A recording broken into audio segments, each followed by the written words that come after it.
नमस्कार, स्वागत है आपका। मैं हूं मनोज मनु। समुंदर में भारत की शक्ति बढ़ाने, हिंद के दुश्मनों में खलबली मचाने हिंदुस्तान का एक नया योद्धा आ रहा है, जिसका नाम है मरीन राफेल।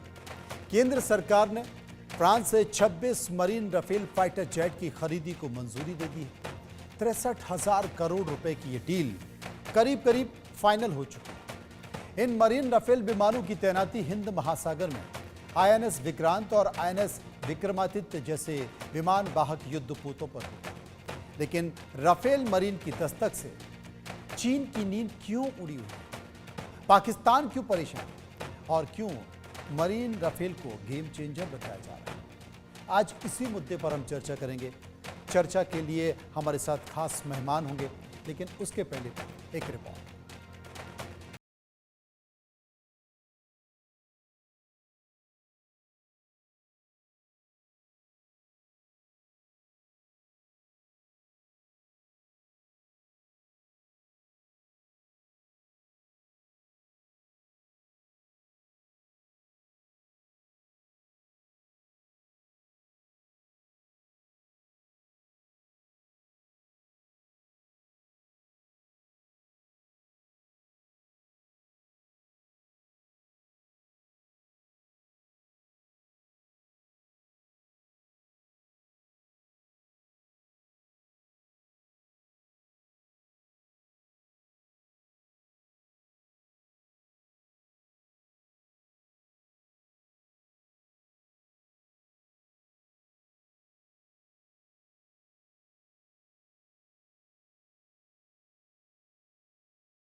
इसी पर चर्चा कर लेते हैं। Group captain retired MJ Augustine Vinod, जो कि डिफेंस एक्सपर्ट भी हमारे साथ मौजूद हैं।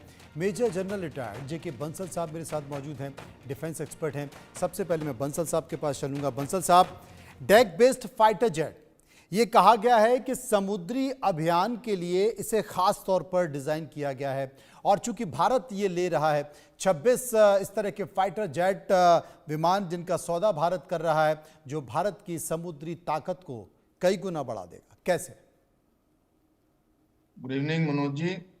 देखिए, बहुत जरूरी था, क्योंकि अभी तक जो हमारे पास में एयरक्राफ्ट के ऊपर में, जो एयरक्राफ्ट कैरियर के ऊपर में जो अभी विमान हैं, वो MiG-29 हैं, जो कि बहुत पुराने हो चुके हैं। उनका मेंटेनेंस भी प्रॉब्लम में है, कमजोर है, ना उनका एवियोनिक्स अच्छा है, ना इलेक्ट्रॉनिक्स अच्छा है। इन सब चीज़ों को देखते हुए एक नए जो है एयरक्राफ्ट की आवश्यकता थी, जो कि हमारे एयरक्राफ्ट कैरियर पर लगाया जा सके, जिसमें हमारा विक्रांत है या विक्रमादित्य है। तो इसमें दो एयरक्राफ्ट की बात हो रही थी, एक तो FA-18 हॉर्नेट जो अमेरिका का था, और दूसरा था ये जो राफेल फ्रांस का। तो ये जब उसका दोनों का कंपैरिजन किया गया हमारे एक एक्सरसाइज के अंदर में, एक्सरसाइज हुई थी अभी मार्च के महीने में गोवा के अंदर में, जिसमें कि फ्रांस का चार्ल्स डी गॉल एक एयरक्राफ्ट कैरियर था, और हमारी तरफ से भी यहाँ पे जब एक्सरसाइज हुई तो इसके दौरान पाया गया कि ये हमारे लिए बहुत सूटेबल है।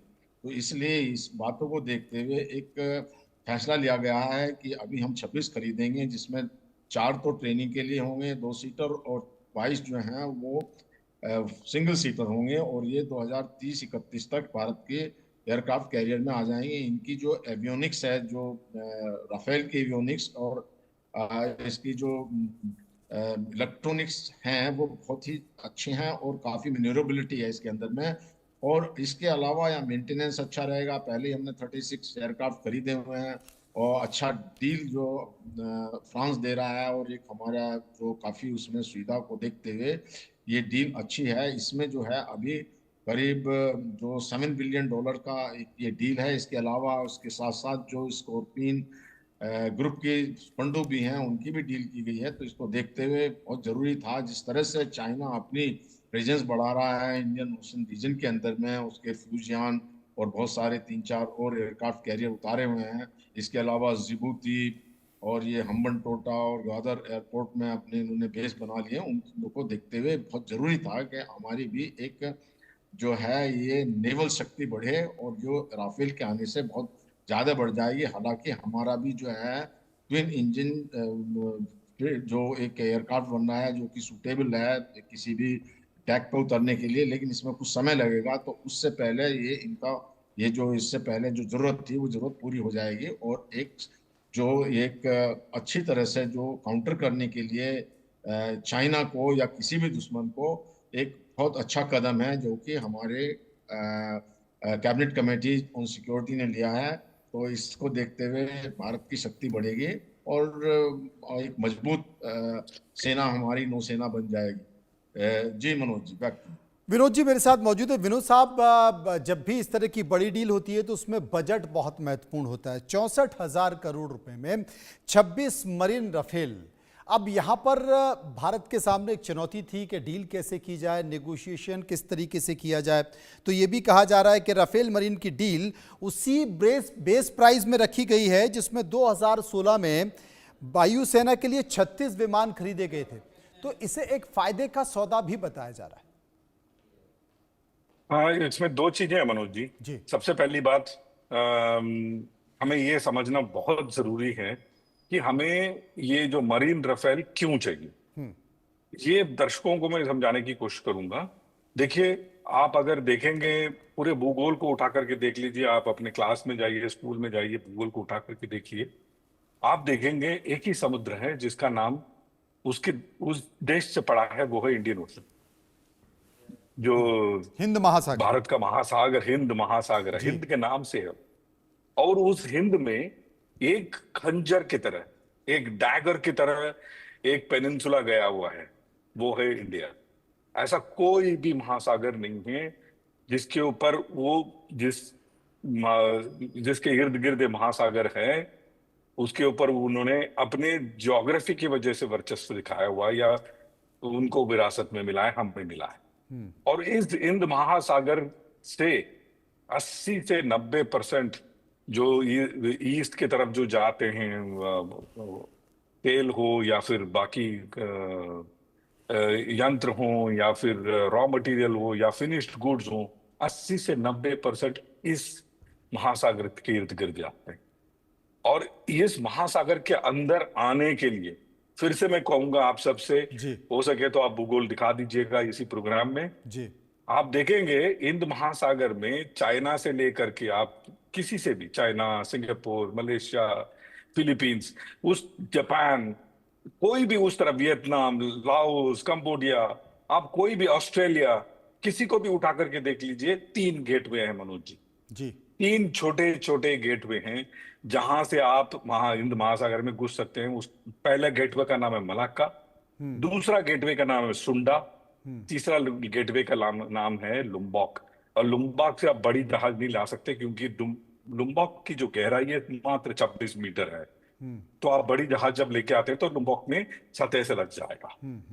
सबसे नीचे, बहुत नीचे जाएंगे तो उम्बॉय बेटार करके एक गेटवे है, वहां से बहुत कम मालवाहक जहाज आते हैं क्योंकि वो एक तो बहुत साउथ में है और दूसरा वहां बहुत तेज आंधी तूफान इन बार और भी बहुत सारे प्रॉब्लम्स हैं। सो हम इस 3 गेटवे को गार्ड करें तो हिंद महासागर अपना है। और इस तीनों गेटवे को गार्ड करने की हमें जरूरत है। क्यों जरूरत है? उसके 2 रीजन है मनोज जी। सबसे पहला रीजन है जिबूती। जिबूती के बहुत बड़ा एक पोर्ट है जिसको चाइना ने पैसा देकर के खरीद लिया। जिबूती एक बहुत गरीब देश है, वहां से उन्होंने ले लिया। दूसरा रीजन है जो ग्वादर पोर्ट, पाकिस्तान। वो ग्वादर पोर्ट आप जाएंगे और इतना ग्वादर के ऊपर अभी बलूच भी इतना अब संघर्ष किए हुए हैं। ग्वादर एक मिनी चाइना क्या, चाइना ही है। वहां से जो स्थानीय लोगों को हटा दिया गया है, स्थानीय लोगों को कुछ मिलता नहीं है। तो चाइना यहाँ अपना पैर जमाने, अपना वर्चस्व दिखाने की कोशिश करता है, जिसको हम बोलते हैं स्ट्रिंग ऑफ पर्ल्स। ये स्ट्रिंग ऑफ पर्ल्स आज नहीं, 10 साल से हम इसकी बातें कर रहे हैं। तो इस हिंद महासागर में अगर ये लोग आ गए हैं और ये अपना सामान लेके अंदर घुस जाते हैं, उसके बाद अगर वॉर होता है तो हमें उनको खदेड़ने के लिए ये जहाज एयरक्राफ्ट कैरियर के ऊपर आवश्यक है। ये सबसे पहला बिंदु जो है, हमें देशवासियों को समझाना है कि क्यों इतना खर्च किया जा रहा है जी। एक बार वो सारे 10, 15, 20, 25 जहाज यहां पे ले आए और फिर हमला बोल दें हम पे। उनको खदेड़ने के लिए हमारे पास पर्याप्त हवाई जहाज, वो भी एक फ्लोटिंग शहर जैसे विक्रमादित्य या विक्रांत के ऊपर होना जरूरी है। ये फ्लोटिंग शहर, मैं इस फ्लोटिंग शहर में एक रस्सी के माध्यम से गया था, दूसरे INS दिल्ली से INS विक्रांत, जिसको कहते हैं जैक स्टे। इस फ्लोटिंग शहर के अंदर किसी दिन ये जब आएगा तो इसकी जो डॉक्यूमेंट्री, हो सकता है इंडिया टुडे के ही कुछ लोग जाकर के इसकी डॉक्यूमेंट्री करें। ये बहुत बड़ा एक शहर, 2-3 हजार लोग हैं, ATM है, सब कुछ है इस शहर के अंदर। इस शहर के इर्द गिर्द और भी हवा पानी के जहाज हैं, वो चलते हैं, जिसको हम कहते हैं कैरियर बैटल ग्रुप, CBG।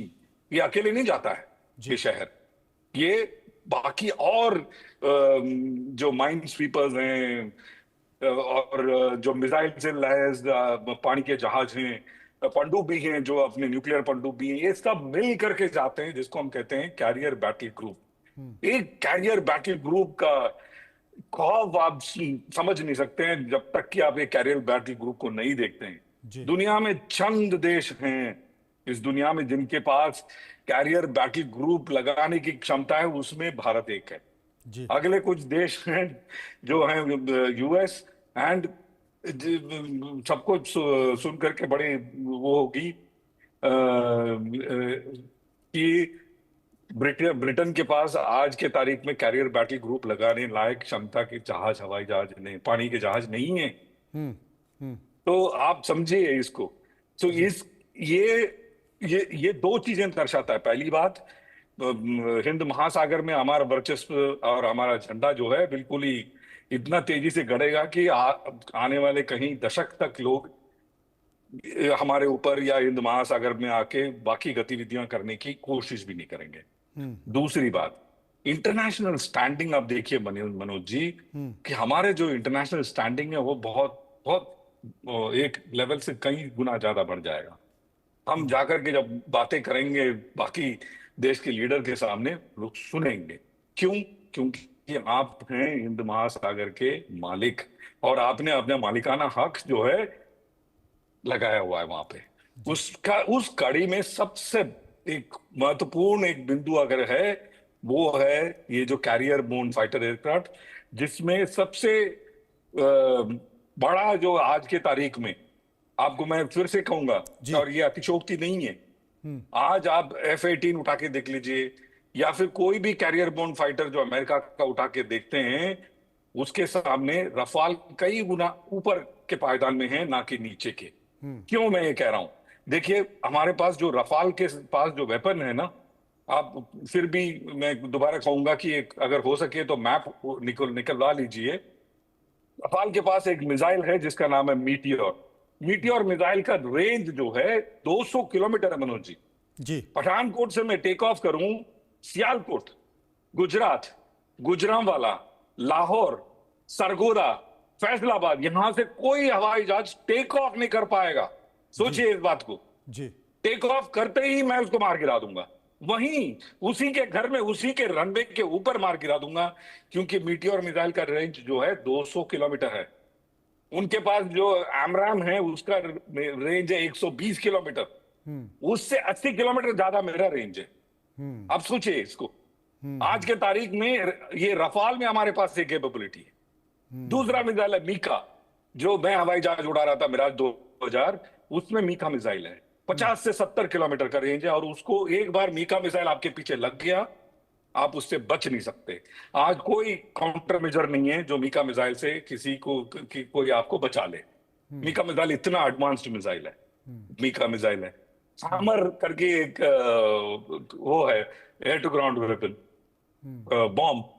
वो बॉम्ब जो है बॉम्ब नहीं है, वो अपने आप में एक मिसाइल है, क्योंकि उसमें बूस्टर लगा हुआ है जो बॉम्ब को गिराने के बाद बॉम्ब को बहुत दूरी तक ले जाएगा। बूस्टर्स गिर जाएंगे, फिर बॉम्ब सटीकता से जा करके दुश्मन के सर पे गिरेगा। वो भी कैसे? सिर्फ लेजर नहीं है उसमें, या सिर्फ जडाम जैसे जीपीएस गाइडेंस नहीं है, सिर्फ बाकी जो प्रणाली है, इमेज गाइडेंस, ये सारी चीजें नहीं है, सब कुछ उसमें है। एक फेल हो गया, दूसरा फेल हो गया, तीसरा फेल हो गया, चौथा।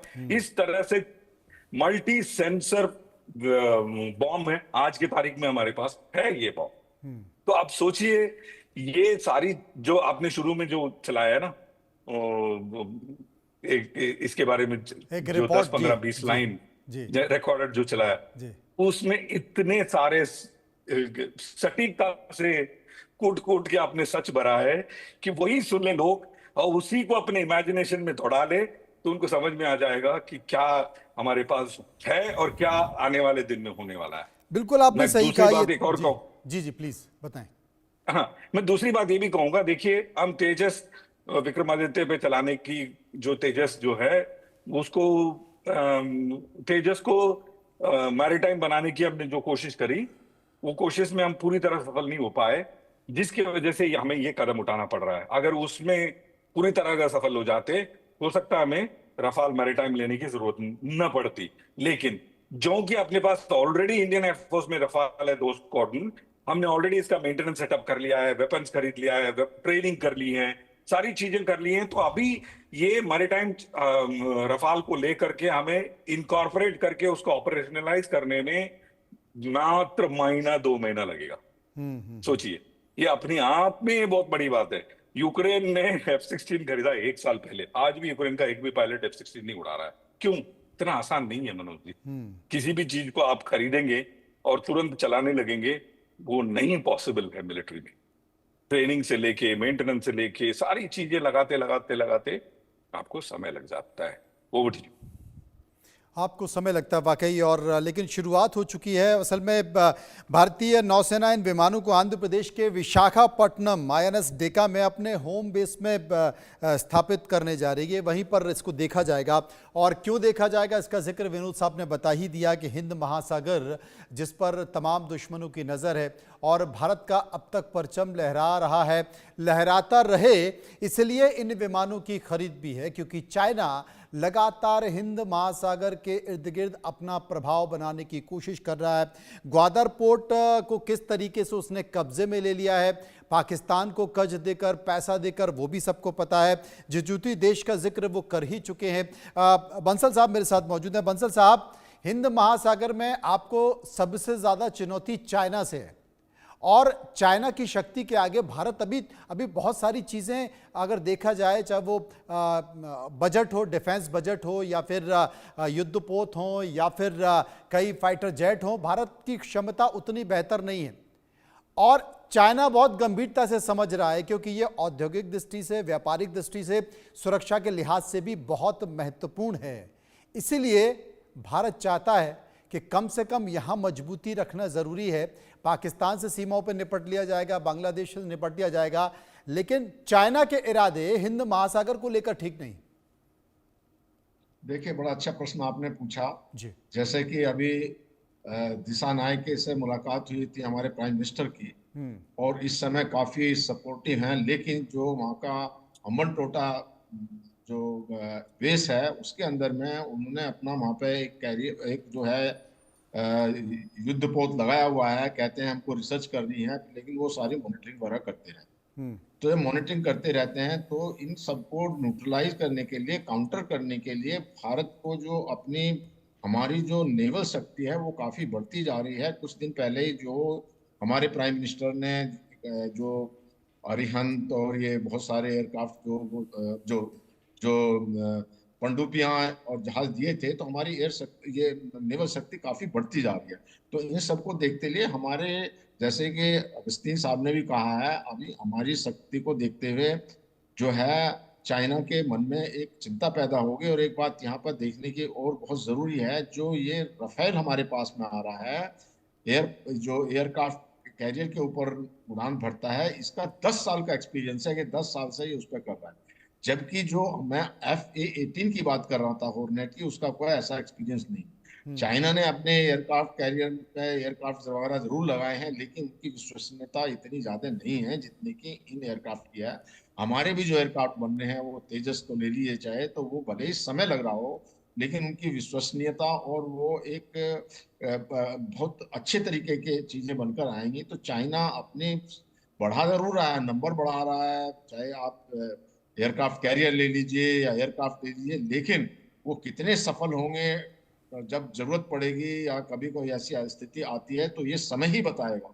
और हमारे जो अभी एयरक्राफ्ट कैरियर हैं, ये एक मलक्का स्टेट के ऊपर में भी, वहां पे भी नजर रखने के लिए, या उस पर किसी तरह के वो बहुत एक नैरो स्पेस है, उसको हमारे जो मालवाहक जहाज हैं उनकी सुरक्षा के लिए और हिंद महासागर में सुरक्षा के लिए ये एयरक्राफ्ट कैरियर की बहुत ज्यादा आवश्यकता है। और एयरक्राफ्ट कैरियर के साथ में, जैसा कि अभी अगस्तीन साहब ने बताया, बहुत सारी पनडुब्बियां और जो प्रोटेक्टिव इक्विपमेंट से ये लैस होकर चलता है, जिससे कि किसी भी प्रकार से दुश्मन के किसी नापाक इरादों को वो कर दिया जाए, ध्वस्त कर दिया जाए। बिल्कुल, दुश्मन के नापाक इरादों को ध्वस्त किया जा रहा है और भारत उसके लिए लगातार हर संभव प्रयास भी कर रहा है, सरकार भी प्रयास कर रही है। बहुत बहुत शुक्रिया करेंगे विनोद जी का, शुक्रिया करेंगे बंसल साहब का। तो कुल मिलाकर इंतजार किया जा रहा है मरीन रफेल का, और जब वो